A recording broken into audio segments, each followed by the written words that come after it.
what the Zellers story is, because Zellers is important that we all know what the story is. I can tell. That's at the beginning. So Carli has been working one-on-one and in group settings with clients for years. She has trainings with a more spiritual and energetic background, as well as some more science-based modalities as well. Over time, she started hearing the same issue with clients and friends. I'm doing everything right, but this thing is still happening to me. So having experienced this herself, Carli, well, she started diving deep. She's trying to figure it out. So she turned her gaze inwards and she followed her inner guidance to work within the subconscious state, got some pretty interesting and transforming results herself, and decided she needs to offer this service to our community. And we're so happy that you're doing that for us, Carli. And so she now offers rapid transformational therapy, RTT, because we always need more acronyms in our world if we didn't have that one. Thank you, Carli, for RTT. And is on course with the Heart Math Institute to add heart coherence resilience training to her services. So if any of this intrigues you, she is always open for a chat, and you can book a free consult with her from her website or social platforms. Caitlin, why don't you all pop in her website into the chat at some point so that anyone who wants to connect with Carli can do so. So today, she's going to offer an interesting story about Zellers and some tips on how to get your conscious mind working with us, not against, so we can bring more of what we desire into our lives. Carli, the floor is yours. Hi, everybody. So I only have a short window, so I was kind of trying to pack as much in as I possibly can. So hopefully I don't speak too quickly, but I am going to offer this in a bit of a bullet point email form if anybody wants it to just find me, no problem.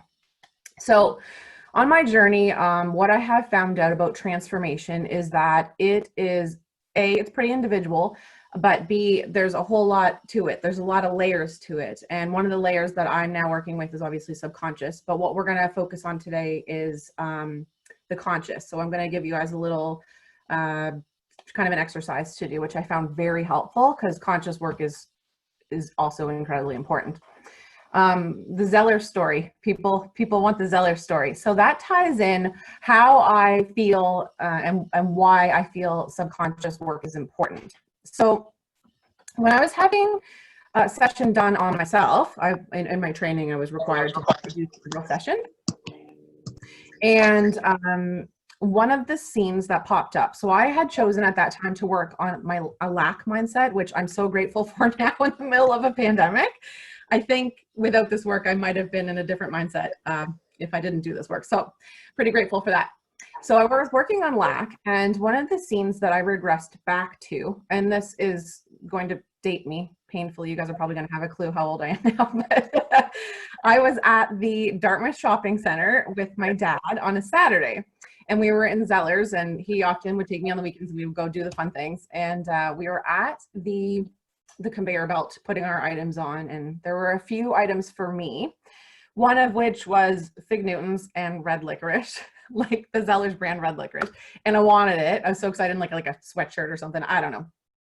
It's pretty interesting when you do get into the subconscious how much detail that you can remember. Like I remember what type of Fig Newtons and the color of it was neat. Anywho, so we're going up through the process of paying, and he goes to pay for the items, his, mine, everyone's, and he pulled out his credit card and it was declined. And I remember, thinking, my first reaction was, oh my God, I'm not going to get my Fig Newtons. Like, I was very upset about my Fig Newtons. And then I started thinking about it a little bit deeper. And then as I relaxed into that moment in the scene, actually what happened is, for the first time, I think in my life, I experienced duality. And that can cause a whole plethora of things that you really don't want showing up in your world. So what happened was, I wanted the things on the belt. I took a step back and realized my dad's credit card was bouncing. And I started questioning whether or not he was okay. And is he going to be okay? Is he going to be able to pay for his things?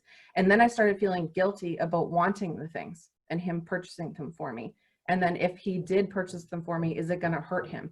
So all of these beliefs that started to create for me was, if I do receive, is it going to hurt someone? And I don't know how many of you ladies here are business people, but having that at the subconscious layer that receiving causes other people pain, or that it's wrong or gross or doesn't feel right or good to receive, is a bad habit to have. It's a bad belief structure to have. So not awesome. So I did a lot of work with that in that session subconsciously, but then I did a lot of work with it consciously. And that's where we cue the part where I'm going to tell you that whatever you tell your mind, it wants to do for you. So your mind listens to you, and it also tries to create you happiness. So it's going to try to move you away from pain, keep you from pain, and move you towards joy or pleasure. That's what it wants to do. It wants to keep you safe, and it wants to keep you happy. And I jokingly call it that parent that doesn't really want a parent, that would rather be a friend. So they like say yes when they shouldn't and stuff like that, because it's not discriminate. So it's if you're telling your brain something and you want something else, and I'm going to give you an example of this. Actually, I'm going to give you an example that I hear all the time. So I see a lot of people, and I talk to a lot of people about meditation. So we all know that meditation is really, really good for us, obviously. And we also know that spinach is really, really good for us, and exercise is really, really good for us. But do we do all of those things that are really good for us? Some people, yes, some people, no.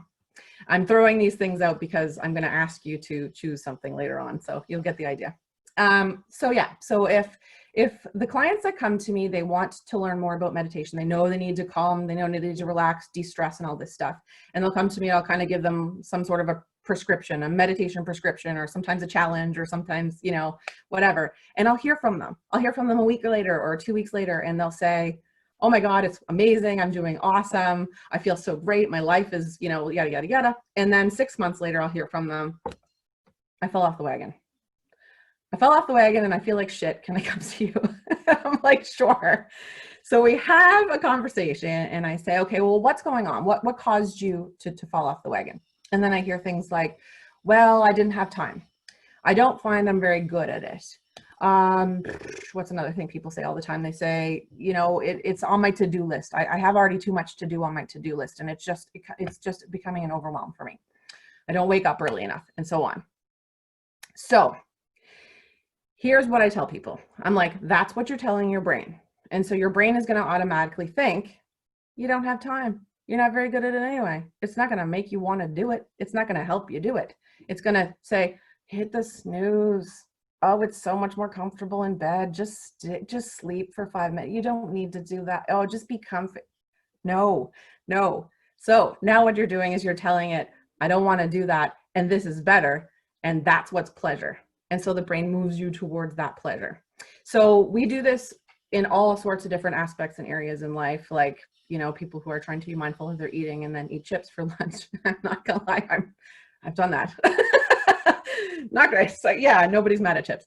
So you really have to be mindful what you tell your mind. So that's bringing me to the little 4-step transformational conscious work thing that we're going to try today. So step 1, and I want you guys really to start thinking about this right now. I want you to think about what it is. What is your topic? What is your issue? What is it that keeps repeating for you that you know that you could probably improve or do a little bit better at, or that might make you feel better or have more joy in your life? And the reason why I use meditation is because, you know, it's a common one for people. So what we would need to tell our mind to someone who is wanting to meditate but not doing it because they told all their mind those wonderful things is, what's the truth? What's actually true about meditation? Because in the beginning of the session, you told me you were feeling amazing. So what's actually true? And then they'll say things to me like, it seems to create more time for me. My stress levels go way down. I feel generally happier. Usually I attract better things into my world when I'm on a good path of meditation. And I'm like, okay, guess what that is? Pleasure, pleasure, pleasure, pleasure. We need to make sure that you're telling your mind to get on board with what you're telling it, and that it's in favor of the thing that you're actually trying to accomplish. So this is the beautiful conscious work that we can do. So you're going to choose your topic. That's step 1. So everybody has something that they can discuss in the breakout rooms. What's going to happen is the second part is you're going to assess your current thoughts, beliefs, and what you tell yourself. That's part 2. Part 3 is you're going to challenge them and find out what's actually true. And then the fourth part, which we're going to send as a take home, is you're going to begin to accept and affirm your new beliefs, your new thoughts that are actually in favor of what it is that you're trying to create or move through or improve. Okay? Again, I can go through those. Again, I can email them, whatever. What's actually going to happen is step one, you're figuring out right now. Step one, you're choosing your topic or your issue or your thing that you want to talk about for the remainder of this hour. And then when we go into breakout rooms, the first question is actually step two. And then when we go into the second breakout room, the third question, or it's the third step. So the second question is the third step. A little confusing, but you get the idea.